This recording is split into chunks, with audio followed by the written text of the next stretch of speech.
everybody, Colin Shadwell back for another YouTube video. So recently my wife and I decided it's time to redo our landscaping on our house because all we've been doing is growing weeds for the past year and it's not very attractive. So we had landscapers come and clear everything out, and I've decided to incorporate some pottery into our landscaping because I'm a potter. I should have pottery in my yard. So I decided to make a series of planters that we can put bushes or trees in, whatever we want. And this is the video showing how I made the biggest one, which is this guy right here. This is a giant planter. You can see it's got plenty of room for all the soil.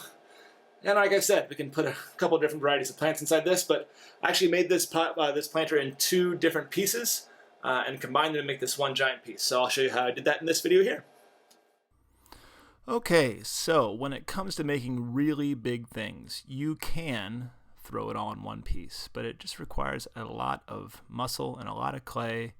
And I've just found it's so much easier to just throw it in two. So I'm going to throw this giant platter into two separate pieces. I'm starting with the base here first. So I'm just starting out by making this low and flat. And really, this isn't the most optimal way to do this. I should have thrown something taller and then squished it out as I went. But, you know, you try different methods to see what works. So anyway, I'm just trying to make this base as strong and as wide as I possibly can.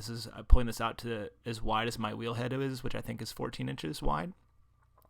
And then just slowly start pulling this donut up so that I can get a nice base for this piece. Now, as I pull, I'm constantly checking my thickness here.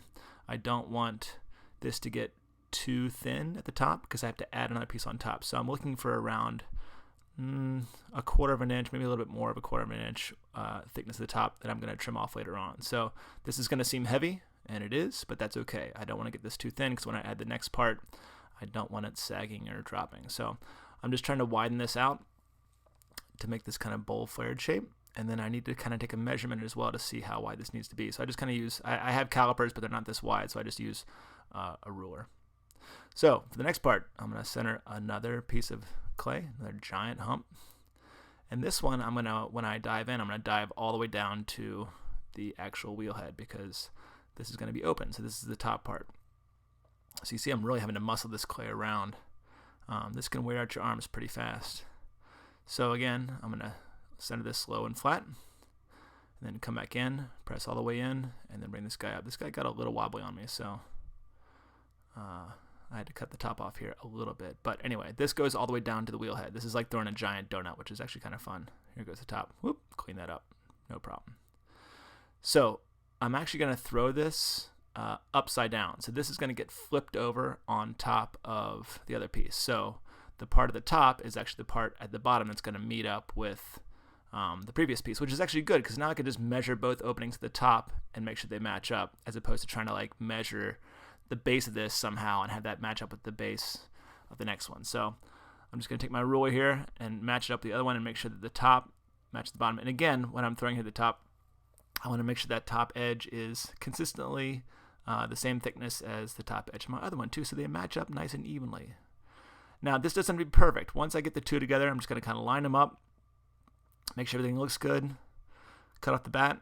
And this is while these have dried out a little bit. I still want them to be workable. I don't want to do this while they're leather hard because then I can't shape it. So I'm just going to come through, clean up the inside and outside, and now I'm just going to start working the inside to kind of get the shape that I want, making sure everything's nice and combined. I slip and scored the two pieces together so they're solid. They're not going anywhere.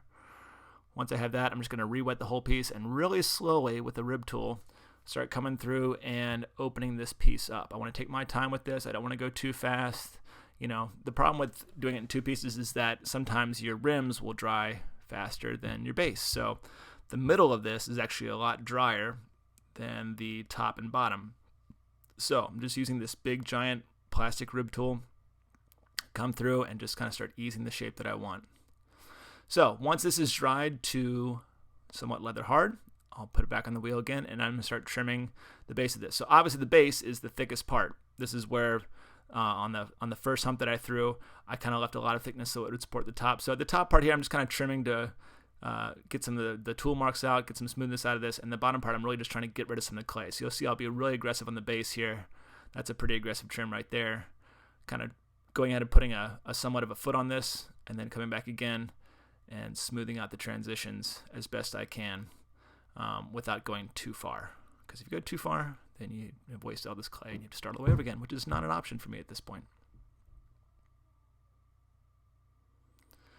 So now that I've trimmed the outside the way I wanted, I'm going to flip the whole thing upside down. This is now perfectly leather hard. I'm going to get this base trimmed up some more, just to get even more weight off of it, even though this still will be pretty heavy at the end, and then trim a foot on this. So as I'm trimming this, I'm not holding this on with anything. I'm not using my Giffen grip. I'm not holding this on with clay. The weight of this piece alone is fine, and I'm not really going super fast on this as well. My wheel speed is just enough to kind of be optimal for trimming.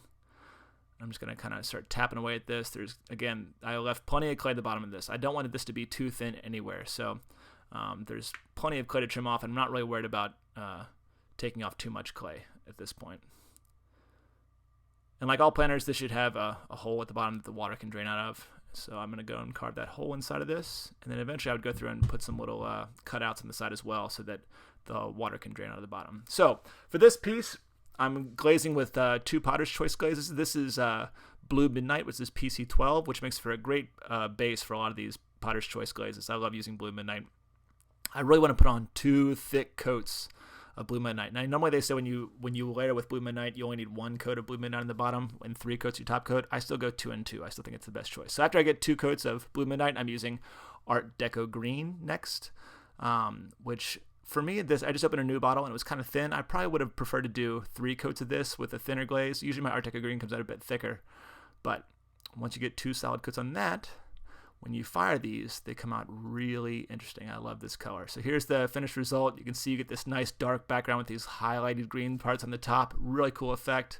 I love how they kind of melt together to form these little intricate patterns and designs on the top. This is definitely one of the more popular combinations of Amoco Potter's Choice glazes that I use. This tends to be a big seller for me. So this is the finished product. This is going to end up going in our beautiful new landscaping design. If you enjoyed watching me make this video, please hit that subscribe button. The more you subscribe, the more videos I want to make. And speaking of which, my next video I think is going to be a demonstration on one of my favorite pottery tools I use. So stick around for that video. Thanks for watching this video. We'll see you next time.